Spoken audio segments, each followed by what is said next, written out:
Hello and welcome to the Skeptic Track at DragonCon 2023. Thank you so much for joining us.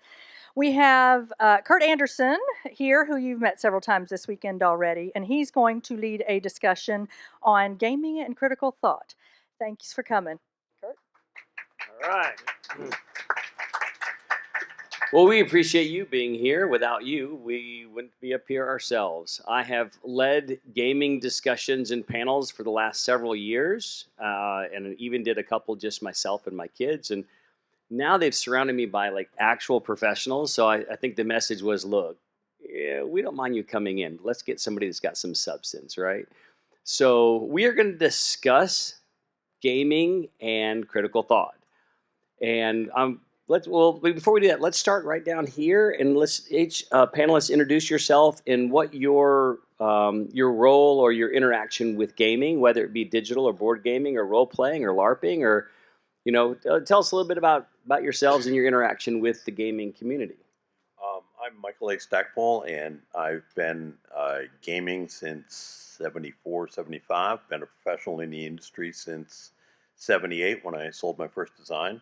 I've worked on computer games, role-playing games, board games, all those different things. My name is Jay Novella. I started gaming in the 70s. Oh my God. I am a proud LARPer, tabletop gamer, but almost every weekend. I love board games. I've been doing it my whole life, and I've written games with Steve and Evan, all live stuff, and a huge fan. Love it. Great. Yeah, I'm Steve Novella. So Evan and I ran a LARP for 5 years, and we also published 7 role-playing supplements, D20 supplements, gaming systems. That's at the creative end, and then as a user, I pretty much have done everything. Tabletop, video games, live action, you name it. Excellent. Evan Bernstein, what Steve said, plus I'm also a co-host of a podcast called Which Game First, a board game podcast, which I've been producing with my friends for the last 5 years. Obviously, board gaming is a specialty and focus of that podcast. And everything else Steve says. Oh, and chess and poker, definitely 2 of my favorites. Great.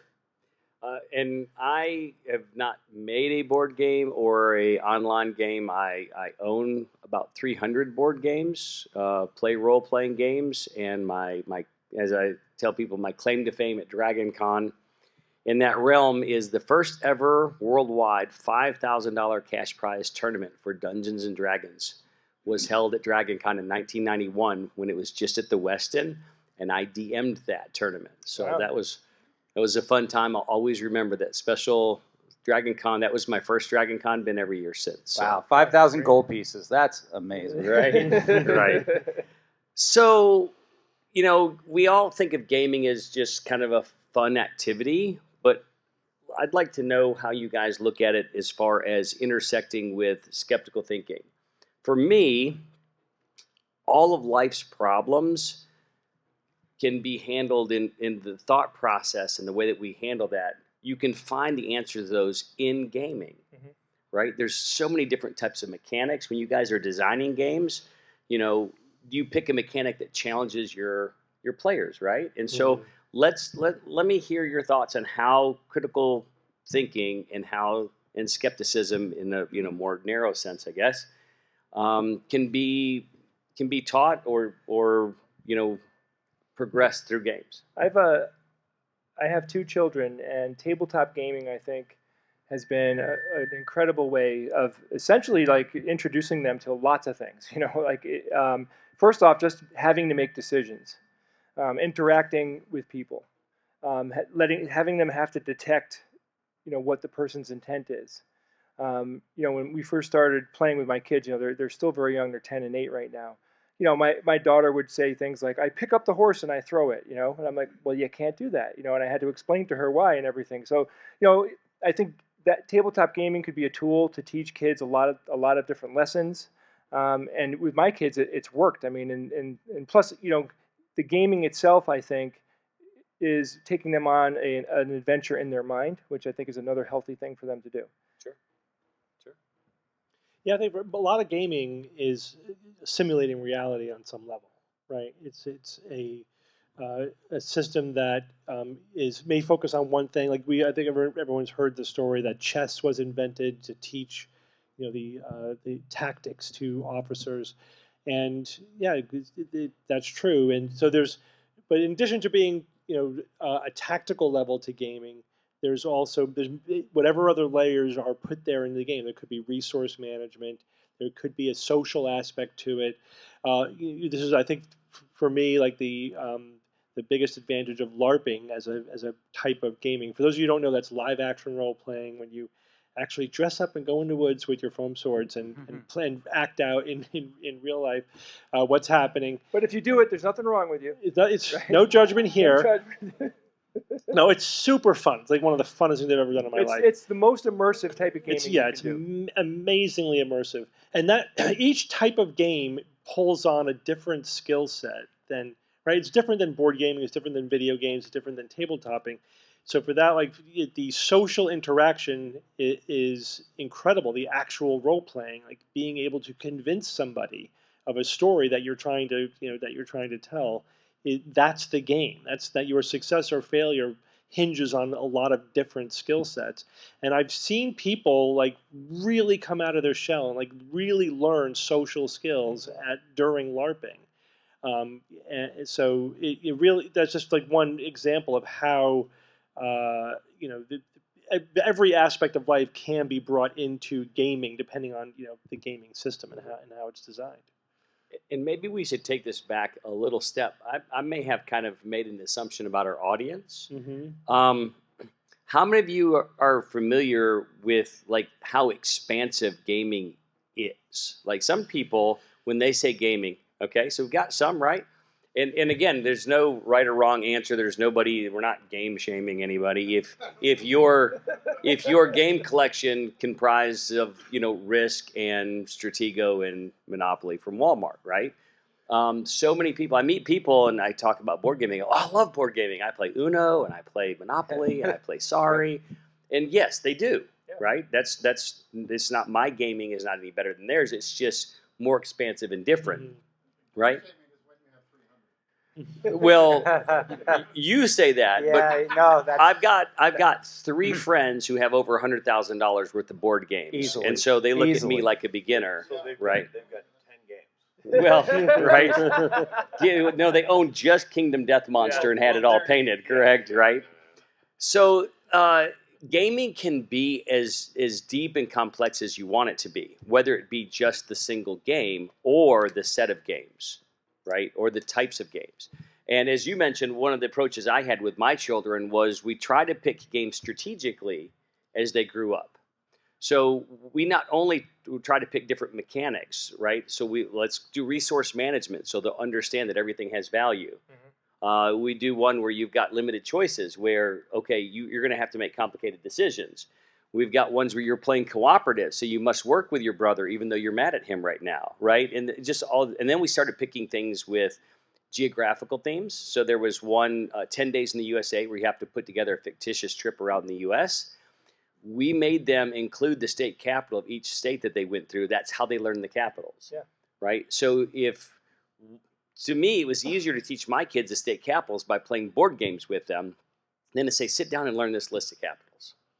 Right? Well, yeah, Sure. I mean, gamification is a great way to learn. Period. Sure. Right. That's kind of how our brains work. Is you have think about the way video games work. It's the perfect way to learn because it's the games are usually one level more complicated or difficult for you, and then when you get better at the game, it pushes the carrot out a little bit more. Right. It makes it a little bit more difficult, then a little bit more difficult. It's constant reinforcement and tracking, the difficulty with your progress.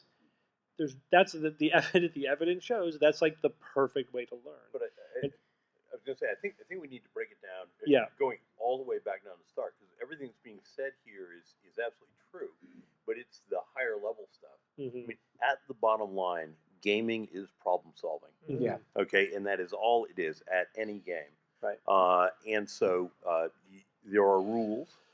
You have to learn the rules. You learn to use the rules, and they govern what the outcomes are going to be. You have luck and chance, obviously playing a role in a lot of these games, and then it helps people learn to deal with adverse things that they couldn't anticipate. It certainly encourages a certain amount of flexibility on their parts. You guys have talked about the socializing that it does, which is absolutely true. It also, because there are rules, it trains people to notice when other people cheat, and it really becomes self-protective that way. And I think when it comes to game design, there are a lot of different philosophies, and one of the ones that I really like is to make the interface as invisible as possible. So you know the rules, but you're not bound by so many rules that you're having to look them up all the time.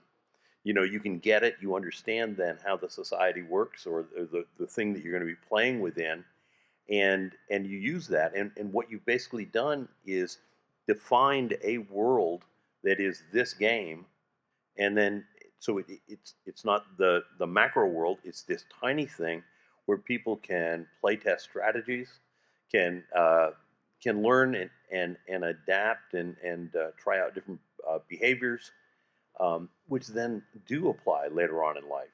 So it creates a safe space, if you will, because even if there's failure, so what? You lost a game. We can play again, and you will do better. And I think, and again, the socialization aspect of it, I've been involved, especially with role-playing games, since the beginning. And back when there was the witch hunt to get rid of games, I was the guy that when the complaints came in, I was the guy in the industry who dealt with them. And just in doing the research, the beneficial aspects of gaming were so much higher and greater than the risks that other people were saying.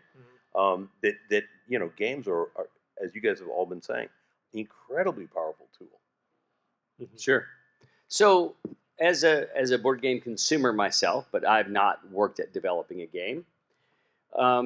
You mentioned that each game is some sort of problem solving or conflict. How do you, as creators, go about designing something that, like it's a weird concept if you think about it. You're trying to cause somebody problems, and then you want them to buy that from you. Like, that's a weird, right? Like, we kind of think about in our life. We don't want problems, right? We pay to keep from having problems.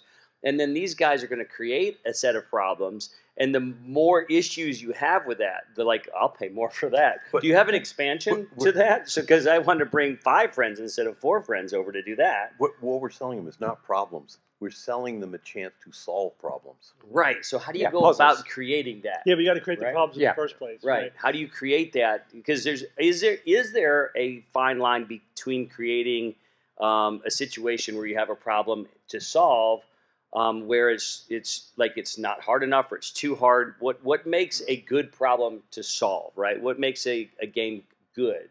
How do you go about that? I think a big part of that is the actual theme of the game, or the topic of the game that you choose. There are a lot of, and my experience in board game certainly tells me this, is that there are specific interests that people have. And a game designer will definitely tap into that. It will go out, it will figure out what basically that particular market wants and make a game designed with that kind of skin or that kind of theme to it, and those games sell really well to those markets. Yeah, you also got to know what the person wants. Like, I know people who absolutely hate resource management. Like, they do not want to get involved in that in a gaming situation at all. While other people absolutely love it. I mean, they will spend all day micromanaging, the resources. So versatility is critical. But yeah, you are generally creating conflict that needs to be resolved and giving them the mechanism to solve it. And sometimes you're throwing them challenges. They may not even know what those challenges are. Discovering what the challenges are, the obstacles are, is part of the challenge. And so if like for a role-playing game, it's good, but especially like a GM-based role-playing game, because you actually have a person, right? You're not playing against a deck of cards, you're playing against a board. You have a person there who could monitor what everyone's doing, how much fun they're having, and could constantly be turning the knobs and tweaking. Like, are these people really into the combat? Are they into the role playing? Are they into the puzzle solving?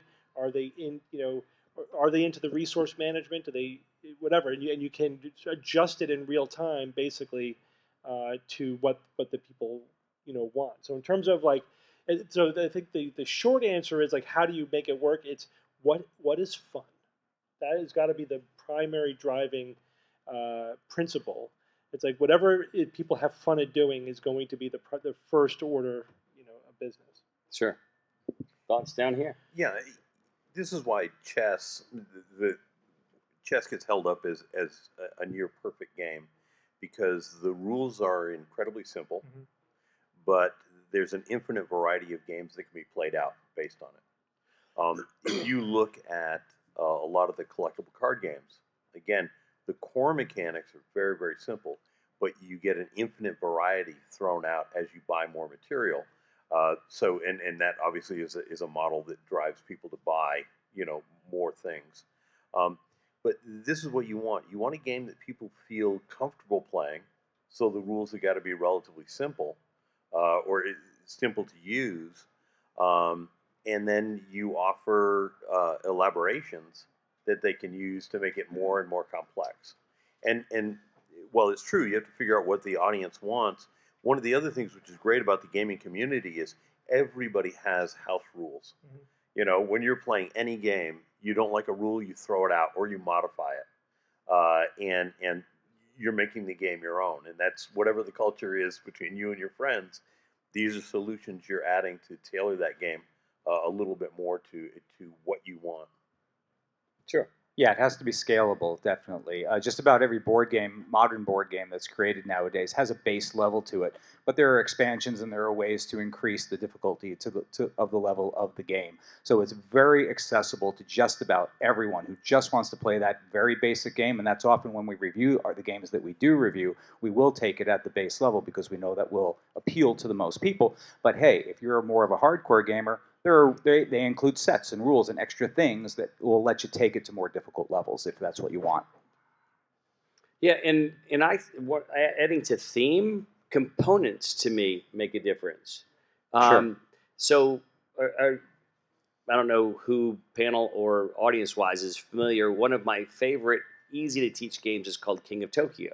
Oh, yeah. And King of Tokyo comes with just a cardboard picture of your character that sits on a little stand we call standees.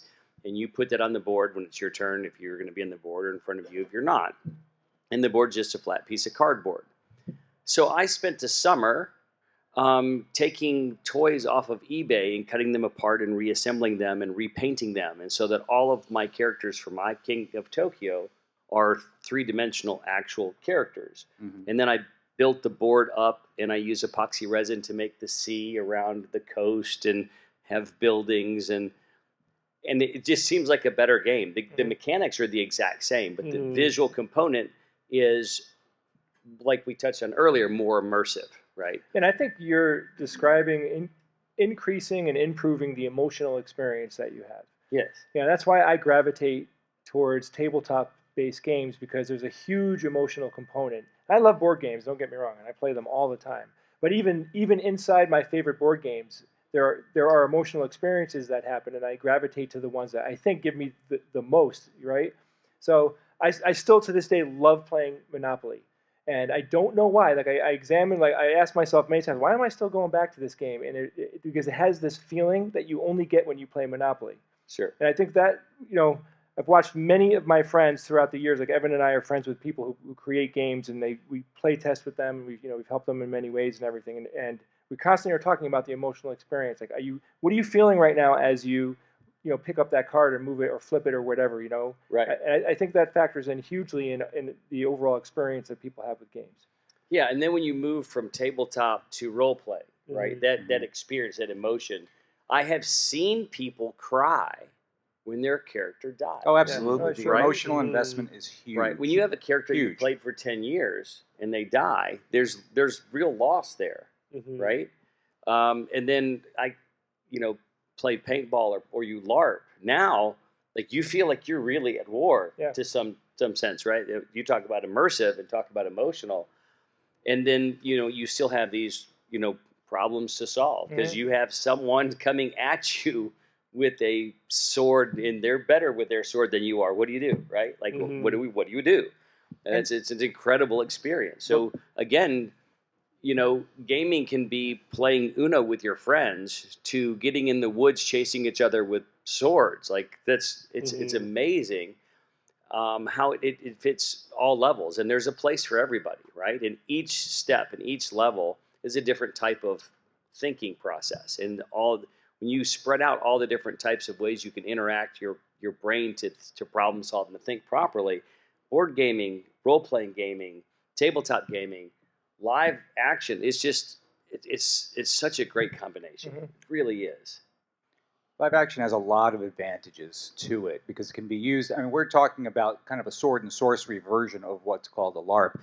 But I've also seen LARPs used that businesses will have getaways for their employees to go beyond LARPs, so that they can not sword and sorcery, but just to problem solve and put themselves in the roles of other people, say in a company, in a corporation, or some other professional environment, medical environment, or something else, in which it brings out those kinds of aspects, helps people think more, helps people become innovative, sort of have to, get out of their comfort zone in a certain sense. And they'll use it as learning tools. And I've also heard, I haven't seen it, but classrooms and students their teachers will utilize the LARP method in some aspects of helping teach students whatever it is that they're going to teach. So it goes beyond the fact of playing a game and kind of winning and losing. It just touches on so many different aspects of life and developing certain skills that you otherwise can't get just by either sitting at a table or looking at a computer screen. Yeah, role-playing is an established psychological intervention and also teaching tool. I mean, I remember at a class in medical school where we role-played. We had to assume a character. I think I was a farmer shill or something. And you have to make a case for whatever your perspective was. So what I like best about LARPing is that you can experiment with different aspects of your own personality. You can say, I'm going to... Because you usually, like, your first LARP character is yourself. Like, everyone does that. Like, their first character is basically themselves. Well, I would say tabletop is the same way. Yeah, right. But then as you do it more, and you realize, okay, I could actually play a character that's nothing like me, that is a completely different personality. What would it be like to be somebody who has absolutely no filter in terms of what they say, for example? And you get to do that in an environment it's like a roller coaster. Like you mentioned, that like you could be really afraid when somebody's chasing you down with a sword. Yeah, you can. And after we've all had the experience, the three of us who've LARPed a lot, after a weekend of LARPing, you have a little bit of PTSD. Like you are looking over your shoulder and you are on edge. It takes a couple of days to like really come down from being constantly on the alert for like 72 hours. But it's safe. Like it's like you're on a roller coaster. It's like you're probably not going to die on that roller coaster. Probably. I have to throw in the caveat there. It's probably not going to happen. Most people survive. But you still get the thrill of it. So it's the same kind of thing. But it's not just the danger of like you have to fight for your character's life. It's also that you have the challenge of like trying to navigate sometimes a very complicated plot situation as a different character, as somebody that is not you, but you are again sort of exploring aspects of your personality that maybe are in the background normally. When else do you get to do that? Yeah. I mean, think about it. When else in your life do you get to say, I'm gonna pretend to be somebody completely different for a couple of days and see how that goes, And you learn things about yourself and you develop skills you really couldn't develop any other way. And you get a better appreciation for other people. If you put yourself in those situations, you just have, you're a little more well-rounded into thinking how other people might think about certain things that is not you on your normal level. So there's a bit of empathy to be learned through this as well, and you have a better appreciation, perhaps, for more people. It definitely leveled up my public speaking skills. Oh, absolutely. Yeah. 100%. I think another huge element to gaming too is the sense of community. An odd thing is, Evan, we met at a LARP. Yes, I met the Novellas at a LARP. I met him as a different character, which is very odd to think about. Now we're lifelong friends. We work together. We've been working professionally together for 20 plus years at this point. Oh, right? Yeah. But it all came through the socializing that we did at a LARP, which was there's the playing of the game, and then there's the whole other layer of the real version, the real people that are there that get to know each other. And I think that's another skill set that I would love my kids to have, is to be in a safe space and to be able to socialize in a safe space, while you're playing a game with somebody. Sure. So it's a little early in the session for questions, but I think, why don't we take some questions and then we can kind of hit on some of those and maybe explore some more deeper ideas. So if you've got questions about, simple, whoa, I didn't think about all this, or real complex, or this type of gaming I like, or I've never heard of that type of gaming, or how do these guys develop games, or what does it mean to play games certain ways? We have a mic. Make a line. One real important thing: don't touch the mic. That's magic mic. If you get, it will come to you. Oh yeah, look at that. Right. There we go. Right. There we go. Excellent. Can you All hear right. me? Yeah. Hello. we got you. Hi. I have one quick one, which Sure. is just we've been talking with a friend group about doing a D&D or style session with their daughter who's 7. About when did you get your kids involved in that side? So for me, it was as soon as they showed interest, and it was different, right? So one child wanted to play as soon as they could read, like 5 years old. Like, this is amazing. And the other one, it was interest was a little later, probably 8 or 9 or whatever. So for me, it was more, when were they interested? But that's I think each family's kind of decide that for themselves. What kind of game are you talking about? Like doing a D&D. She already does board games, and she wants to play all the kids' version of the adults' board games because she wants to be involved. But we're trying to figure out if she's quite at a level to understand the critical thinking, or if it's good to get her started now, so it because she's already picking up on board games. Yeah, I mean, what you said is 100% accurate. Like, my daughter wasn't ready when we first started. And, because they have to sit there and they have to be able to comprehend things and take the time and the patience to kind of buy into the universe that you're forcing them into. So I would judge it by that exactly. And also, start with short, quick things. Don't plan something that's like, we're going to sit here for 3 hours. Like, just try to put them on a tiny little adventure and see how it goes. My kids quickly, though, their stamina built up very quickly once they got it. Okay, that's good. Also, be prepared as the person running the game to modify how the game plays to the level of the player, right? One of the most difficult but yet rewarding things for me is being a DM and making the game the best it can be for the participants. So if you think you have a child that's ready, and then you start to play and you realize, oh, they're really not going to get this aspect. Sometimes it can be difficult if you're running a game to have players miss something you spend a lot of time preparing because you think that's cool and they don't. So be prepared that there could be some letdown for you, but don't let that ruin your child's gaming experience, right?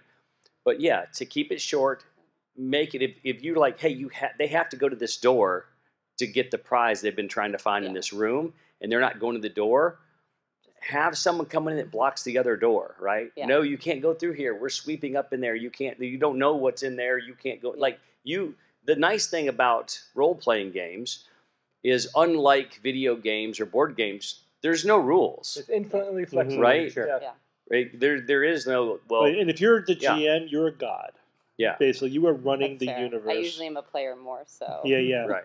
But it's good. But I like to actually, my daughter and her fiance are sitting over here, and I'm running a campaign for them right now. So I'm not going to give them too much of a peek behind the curtain. But I do like to have like an NPC with the party, because it's such a great mechanism to give them information, to maybe steer things in one direction or another, or to troubleshoot. It's like your proxy is there to help make things happen if you need that to happen. So it's a great mechanism for revealing information to the party as well. Yeah. So for those who may be not familiar with that term, NPC is a non-player character. Yeah. So they have an active role in the game, and they play just like the characters that your participants are playing.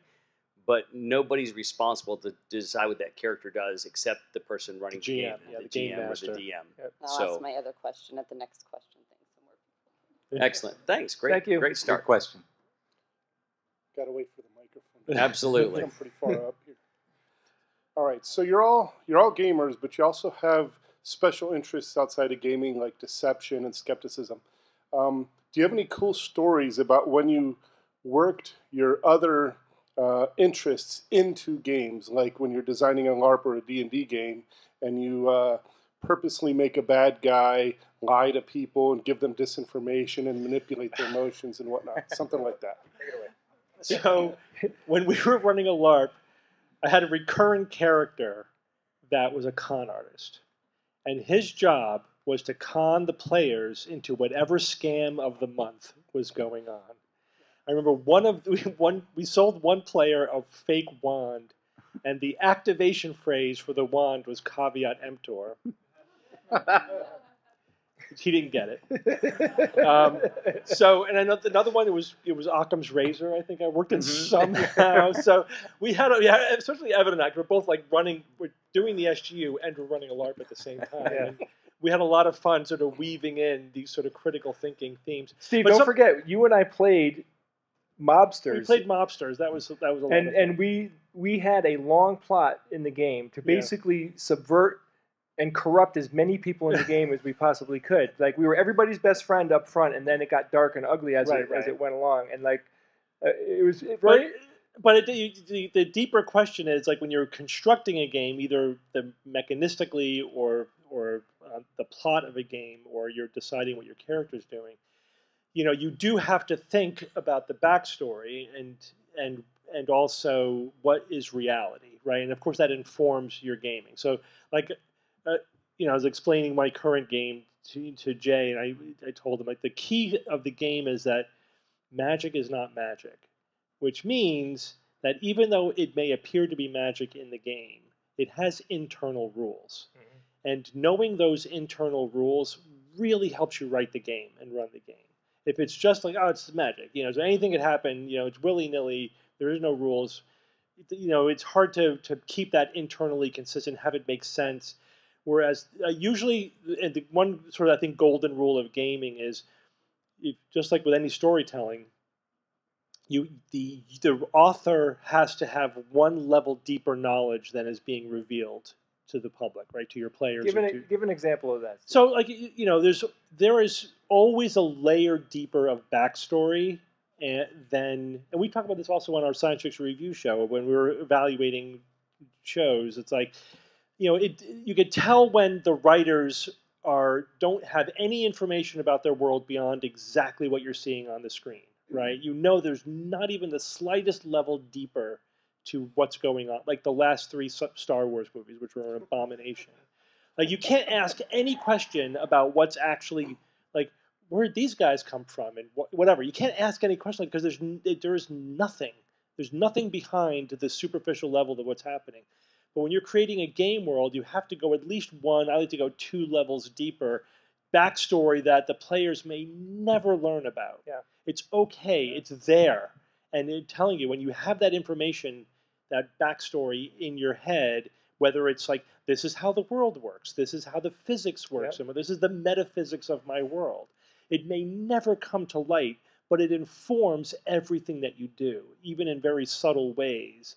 And if the players do penetrate that, good on them, but it's got to be there, and they should never get to the bottom. That's what you always got to have a little bit more than what they're ever going to get to, and you got to be okay with that. You enjoy the story. Like, there's always a deeper story going on in your head than what they're experiencing, but it has to be that way. Otherwise, the world doesn't feel real. It doesn't feel deep. A good example of that is Tolkien's world. Yeah. When you read The Lord of the Rings and you go through the trilogy, you never find out exactly who Gandalf is. Yeah. Right? But it is totally there. Like if you know what you're looking for, the fact that he literally is an angel, right? He's a Maiar. Like, that depth added so much to the quality of that character and into that storytelling. Oh, and that's a huge thing. Like, I can't believe I haven't thought of it. All of gaming is storytelling. Yeah, it's all storytelling. Like, at its core, like, you have to think of it that way, I think, because it puts you on the right track. And you're creating the illusion of a full world. Right. Because you can't. Right. Like, you can't ever make a system that perfectly simulates reality. It's always going to be a simulation. It's always going to be far simpler than reality. But you have to give it the illusion that it's real, whatever that means in the context of the game, mechanistically and in context of the story, in terms of the storytelling. But that's to me, in my opinion, that's what makes a game feel real and have that real presence. And I took kind of an opposite approach in my answer to your question, and this is where I think back to the skeptical and the critical thinking skills. So for those of you who don't know, I'm back in academia. I'm presently getting my PhD and specializing in human deception. So I was at a conference, worldwide conference for professional communicators, and basically one of the number one people in the field was there. I said, hey, let's play a board game. So I got a deception board game, and I made mental notes of how they approached the interaction with other players, so that when I took a class from them, I knew what to expect and how they were going to approach deception. Wow. So that I would do better on the tests. That's a long Right? game. It's a long game. Right. But this the thing is, gaming is so intuitive. It's part of everything that I do, right? So there's always, in life, there's always that second layer. Yeah. Right? You can engage anybody to what degree you want to engage. But if I'm in class, if I know how a professor is going to design a test, I can prepare better for that test. Well, how's he going to do that? Well, let's play a game on the subject matter. He's going to be designing a test, and let me see how he interacts with that. So I could see where you're going with the question. I went that same way in a practical sense for me. Right? Great question. All right, next.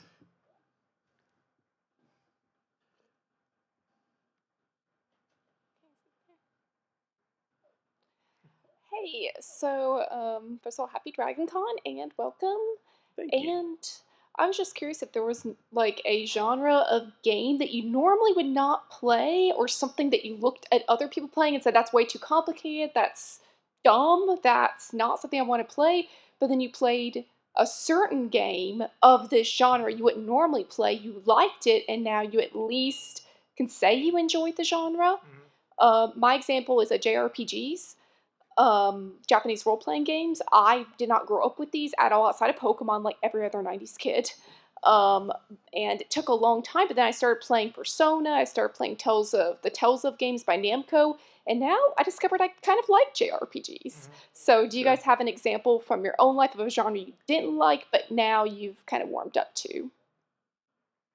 So the first thing that occurs to me is when I first heard about LARPing, because Jay got into it about 6 months before I did. I was still living in a different city. I was moving back to Connecticut, but he was like, "Oh, I'm doing this LARPing thing now," and he was explaining to me, like, that is the nerdiest freaking thing I've ever heard of. Yeah. And I didn't get it. Okay, so that's still true, but yeah, Yes, it is. Make no mistake. But the point is, like, and I've been playing tabletopping and gaming my whole life, but LARPing was a new thing, and I hadn't heard about it before. But it was, I thought that because I didn't understand it.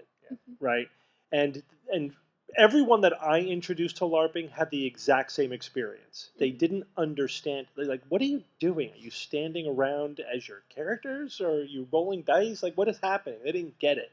But then you cross a line once you do it a couple of times, and you start to realize exactly what it is, and then suddenly you're having the most fun you've ever had in your life. So that was a really stark transition there, and it just came to being open to it, giving it a try, and then realizing what it is that's supposed to be happening there and what's fun about it. But you get to, and I also think it's one of those things where you can't really understand it till you do it. Yep. I don't know how I can explain it to you for hours, and you really won't get it until you're in it and are doing it. And that's back what you said earlier about that's how you empathize, right? Like you learn.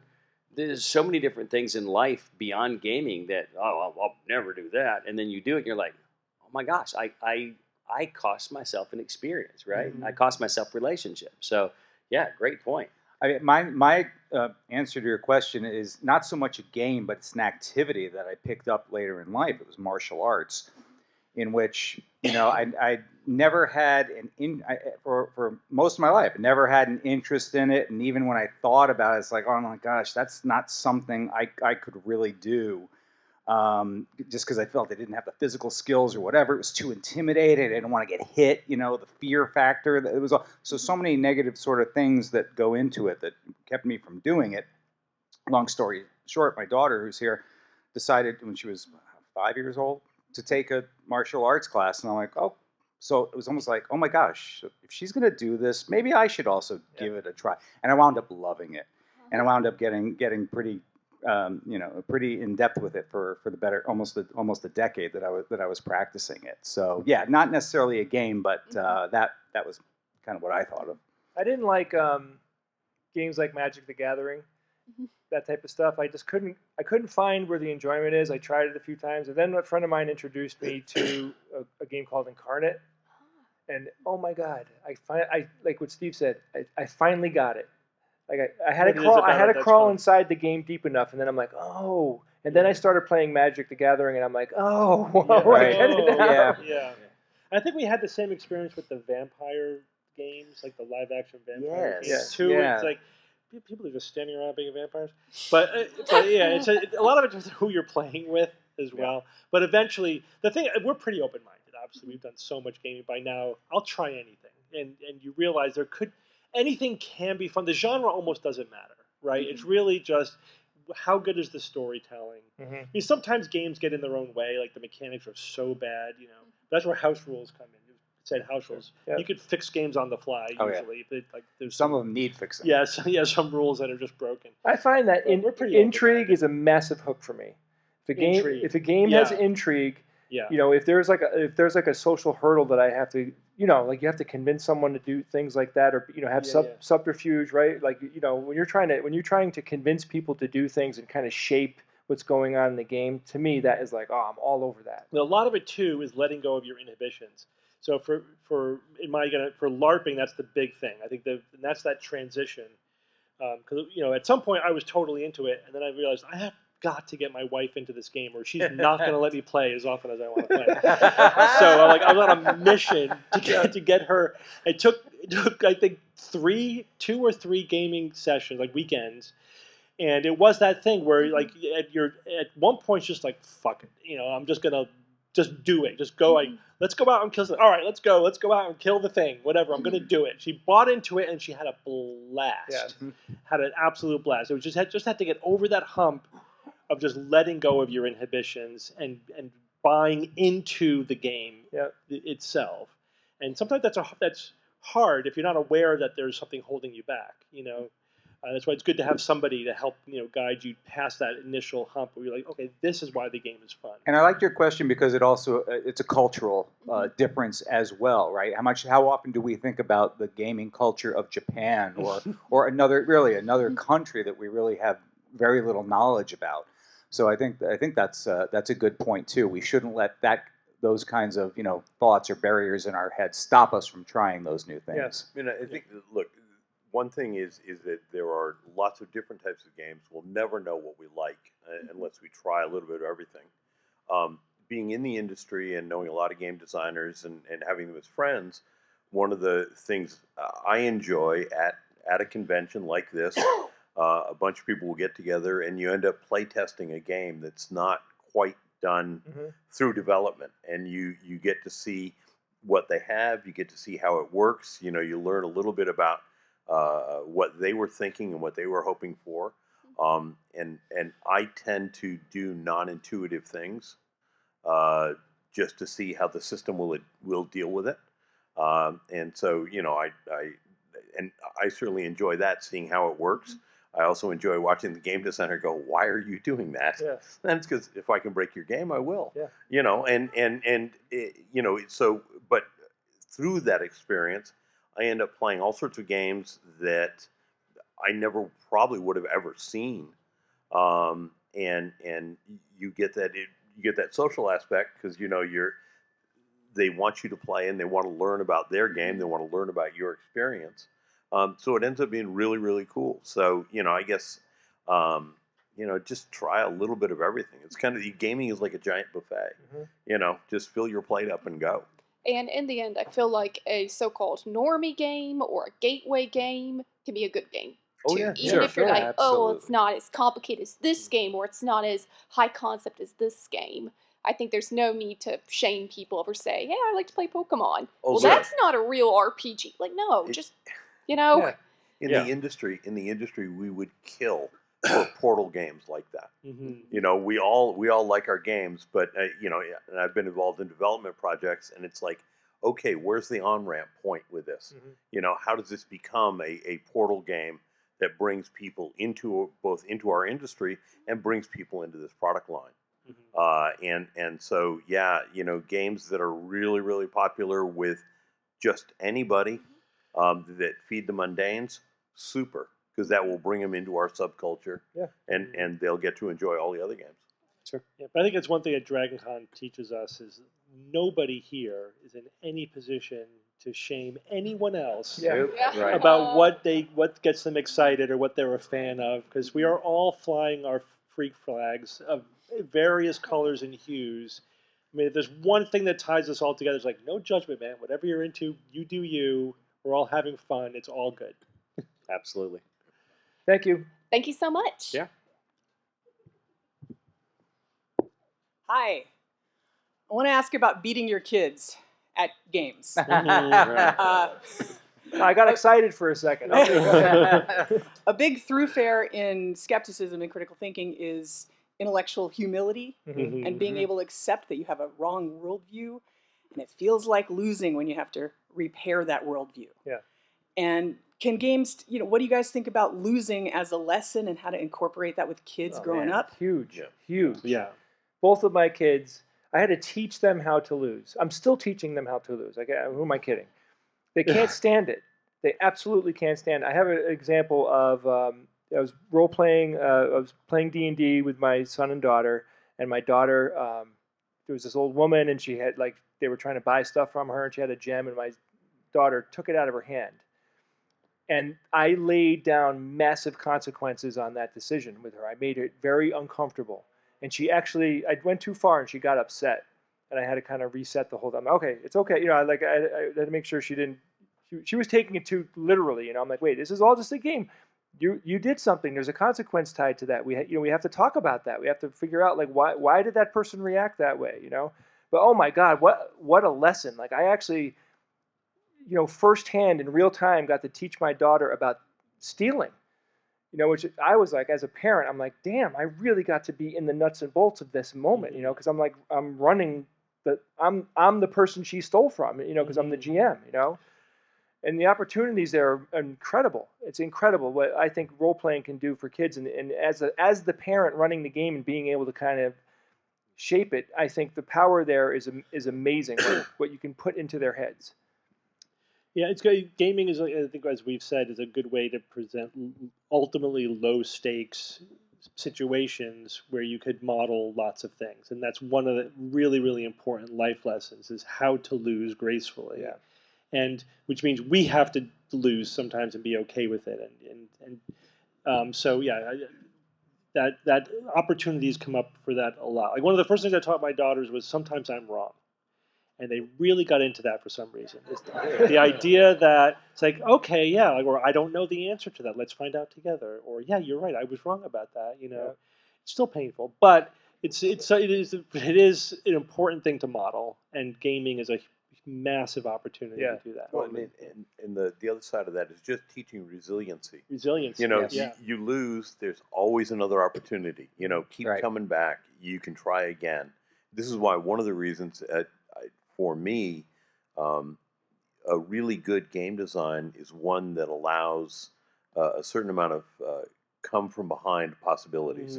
You know, so that even if you're down, if you play well, if you do things, you can come back. You still got a chance to win. Totally agree. Oh yeah, board games will especially have something built into them called the catch-up mechanism. It's where during the course of a game, anyone who's trailing, they will build in rules in which that will allow that person to have certain extra advantages to try to catch up to the rest of the group, so that they're not left in the dust. Because that, you know, frankly, that's no fun. I mean, games are supposed to be fun, right? I mean, I think that's kind of the bottom line, and certainly for me, that's the bottom line as far as my game. That's always my first rule of gaming: is it has to be fun, even to the point where I will gladly lose a game myself, board game or whatever. If in order for my audience, especially for my podcast, to have a more fun experience watching what we do. For example, we play a game every Monday night live. We put it on the internet. We're on Board Game Arena, which is a place you can go to play board games online, but we'll stream ourselves. I'll be concentrating on so many different things. I really don't care about winning the game so much. I want to make sure I'm entertaining the audience and that everybody, the most possible people, are having the most possible fun, even at my sacrifice of losing the game. To me, that's less important winning, but fun is the most important thing to me. Yeah. So I heard the question through a different lens. I heard, and it may just be how I heard it, is like, do you beat your kids every chance you get to at a game, or do you let them win, type of question? And for me, I never purposely lost to my kids, but I made sure we played games that I couldn't always win at, right? So I made sure we had some games that are just pure luck, and other games. So one of my favorite types of games, and it doesn't matter what the genre, it doesn't matter what the mechanics are, but a game where anybody can win, but the best players win the most often, right? So we graduated from purely luck-based games to a mix of those games, to later games that they couldn't beat me at, but I knew in time they could, and now I can't beat them. Yeah, that's great. Right? Those games aren't as fun as they used to be, but still fun though. We still play, right? So, my dad never let me win at a game. In a life lesson, this sticks with you, right? So my dad was really good at shooting pool. We shot pool for years. He beat my brains out, like day in and day out. You kept coming back? For a year. I kept coming back. So I entered this contest one time where you stand with your hand on a boat. Whoever stands the longest wins the boat. I won a boat standing in a parking lot for 91 hours and 38 minutes with my hand on this boat. I sold the boat the next day and bought a pool table and practiced for 6 months. I invited my dad over. You want to shoot a game of pool? Love to. I beat him 7 games in a row. He put the stick up. And you're like, what are you doing? You just got here. He goes, can't beat you. I'm not going to play. I'm like, you beat my ass for 20 years. You're going to sit here and play. He goes, no, I'm not. No, I'm not going to play. That was a revenge pool table. Wow. I'm like, 20 years I waited for this, and you just took that away, and I never considered not playing, right? So there's always lessons to be learned, right? But I personally, maybe if my kids had a different attitude, because I'm not saying that's the right way to approach it, but for me, for my kids, it was right to not. My kids could tell if I let them win, and that robs them of something, right? Yeah, right. Yeah, totally. There's no fun in winning if you feel like someone let you win. Right. Yeah, that's it. Yeah. So, anyways, I don't know if that was what you're actually asking, but that's how I heard it. All right, next question. Go ahead. Hello. I am planning, or I'm thinking of making a game very simple that actually happened to me, and when it was at work, so it's not very game. It doesn't really start with that, but it was very, very fun. And while I was in that situation, it was an adventure. It was with a coworker, and she lost the key to her car. Again, it doesn't sound very gamey, but it's a lot of fun, and I'm trying to make it a game for 2 players. It was at work, it was a rental car, all of that. Sure. Do you have advice of what things I should look at, the main 1 or 2 things I should be careful for? I already have the maps, I already have the NPCs, because they were real. And anything else I should watch out for? I think play testing will teach you so much about the game. To get other people to do it and write down every reaction they have and everything that happens that you didn't predict.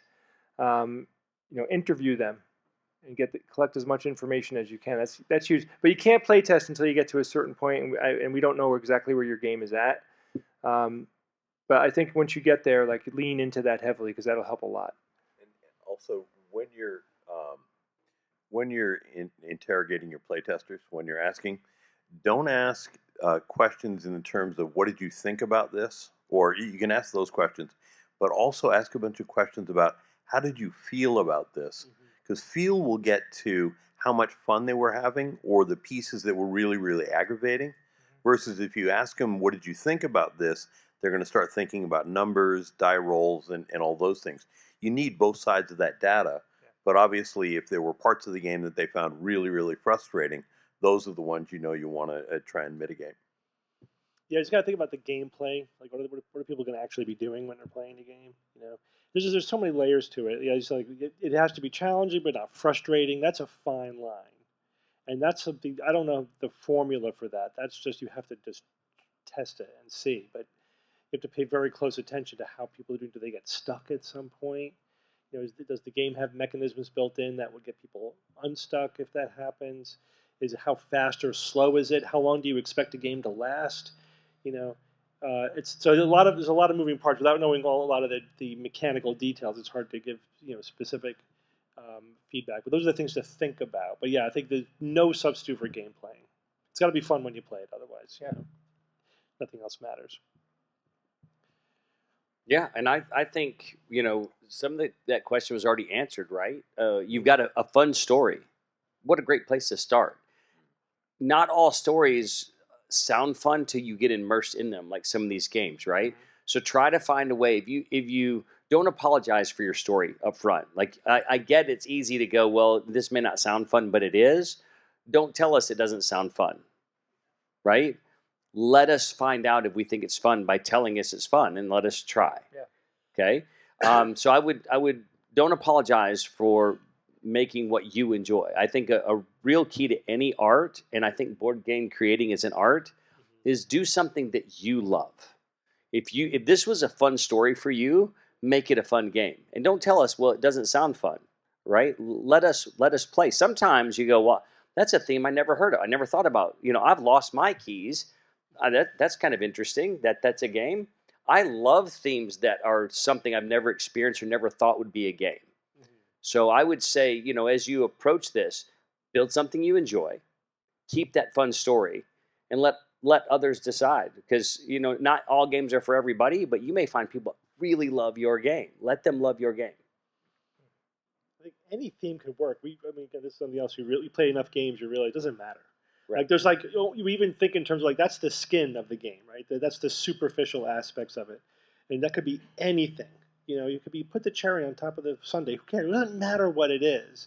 It's that's the sort of more of the artistic end of it. Like is it that's sort of the one of the fun parts. But the game itself needs to work and be fun, right? And then the plot of the game or the superficial aspect of it, the fact that you're looking for your lost car keys or whatever they are, is kind of irrelevant at the end of the day. Again, and we know people who've made games that you can literally skin, right? Like here's the guts of the game. This is how it works, and then you could overlay endless themes on top of it, right? So maybe that's an aspect of your game that you may discover at some point. Like this could be a game about anything, right? At the end of the day, the fact that it happens to be about looking for car keys. Like all of not really the core to the game itself. All the card-based games, like Magic: The Gathering. There's a million versions. There's there's ones for any TV show you've seen or whatever. But there's a familiarity with the mechanics and the basic flow, right? You could theme it, How many skins does Monopoly have? Thousands. Right. So just this week, and these are just things I can name off the top of my head. I played a game about ramen noodles, sushi. Sushi Go. Right, Sushi Go. I played a Cthulhu game about a haunted mansion. Cool. I played a racing game about racing through a canyon in Jeeps that shoot each other. I played a game about Mayan temples in defeating other armies and sacrificing their people to gods. I played Yahtzee, which a lot of you are probably familiar with. I played Magic: The Gathering.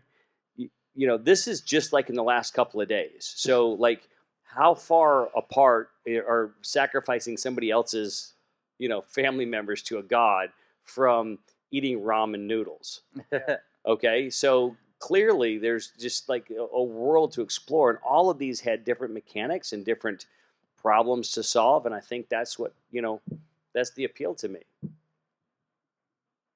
Well, we have 8 seconds. So any final words or any, want to shameless plug your games or your company or your love for this, and then we'll wrap it up.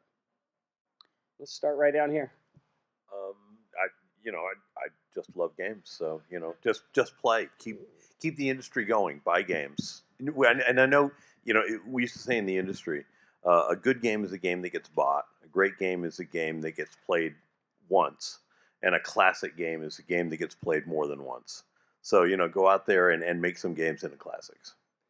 If you have kids, play games with them. I think we said it all.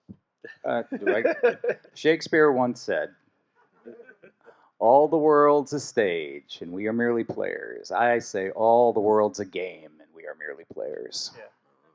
All right. Play games.